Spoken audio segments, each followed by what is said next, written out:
Hi friends, இன்றைக்கி கருப்பு உளுந்து தோசை எப்படி செய்யலான்னு பார்க்கலாம்.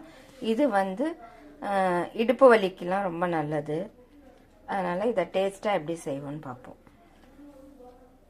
இட்லி அரிசி, புழுங்கல் அரிசி 2 கப்பு, இந்த கப்பில் 2 கப் எடுத்திருக்கேன். இது அரை கப்பு உளுத்தம்பருப்பு தோலோடு இருக்குது.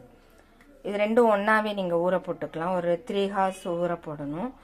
அதுக்கப்புறம் அதுக்கு வேண்டிய ஜாமான்லாம் பார்த்தாக்க 4 வரமிளகா, கொஞ்சோண்டு கருவேப்பிலை, உப்பு, மிளகு ஒரு அரை ஸ்பூனு, ஜீரகம் அரை ஸ்பூனு, அப்புறம் பெருங்காயத்தூள். இதெல்லாம் போட்டு கொரன்னு அரைச்சிக்கணும். அதுக்கப்புறம் ஒரு 4 hours ஃபர்மெண்டேஷன் விட்டுட்டு அப்புறம் தோசை வாக்கலாம். ரொம்ப டேஸ்ட்டாக இருக்கும்.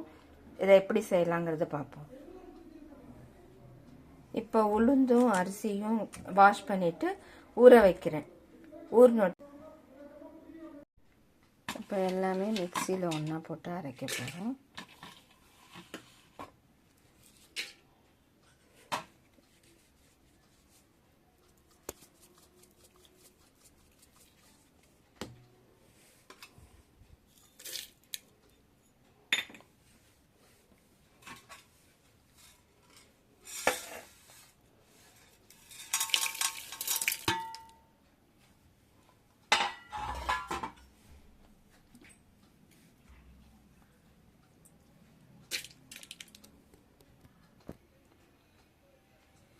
இப்போ பார்த்தீங்கன்னா நல்லா குருணை பதத்தில் அரைச்சிட்டு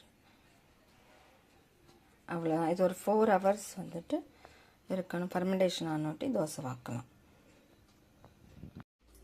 இப்போ மாவு நல்லா பொங்கிருச்சு.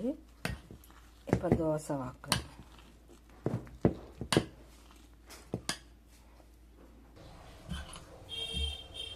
இப்போ இதில் தோசை வாக்கலாம்.